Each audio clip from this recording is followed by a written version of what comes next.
झारखंड से एक सज्जन आए थे राजभवन में, किसी विशिष्ट पद पर वो कार्यरत हैं, उन्हें दीक्षा लेना था, आए थे सुबह। उनके दोनों पुत्र भी साथ में आए थे। तो दीक्षा के बाद उन्होंने कहा कि महाराज जी, हमारे पुत्र का एक प्रश्न है। तो हमने कहा क्या प्रश्न है? तो बच्चे ने कहा, गुरुजी, हमको सबको भगवान ने बनाया। हमने कहा हाँ। 10 वर्ष का बच्चा था।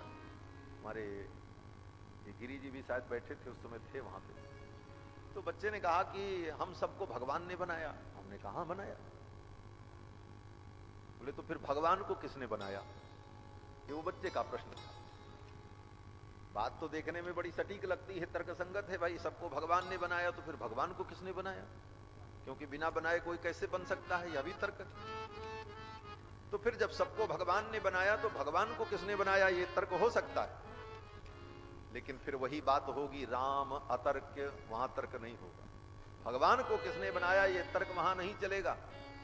क्यों? बोले भगवान सबको बनाते हैं, उनको कोई नहीं बनाता, वो सनातन है, नित्य। जो बनाई जाती है वस्तु वो नित्य नहीं होती।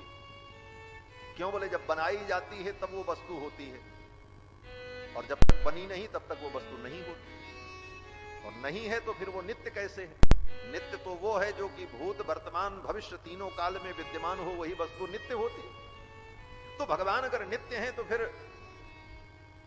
वो किसी के द्वारा बनाए जाएं, ये संभव नहीं। और फिर अगर किसी ने बनाया, ये मान भी लिया जाए कि भगवान को फलाने ने बनाया, तो फिर प्रश्न खड़ा हो जाएगा उसको किसने बनाया। उसका भी अगर उत्तर दे दो तो फिर प्रश्न आ जाएगा कि उसको किसने बनाया। फिर इस प्रश्न का कभी अंत नहीं होगा। इस प्रश्न का कभी अंत नहीं होगा। इसको कहते हैं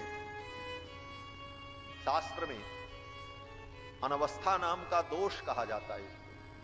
अनवस्था माने जिसकी कोई अवस्था न हो, जहां पर वो कभी समाप्त ही न हो, ऐसा प्रश्न, उसको अनवस्था नाम का दोष कहते हैं। तो ये अनवस्था दोष हो जाएगा। फिर उनको किसने बनाया, फिर उनको किसने बनाया, फिर इस प्रश्न का कभी अंत नहीं होगा, अंतहीन प्रश्न हो जाएगा। इसलिए यहां पर ऐसा तर्क हो ही नहीं सकता। भगवान के संदर्भ में जाकर के सारे तर्क वहीं पर समाप्त हो जाएंगे। राम अतर्क बुद्धिमन वाणी, मत हमार अस सुनहि।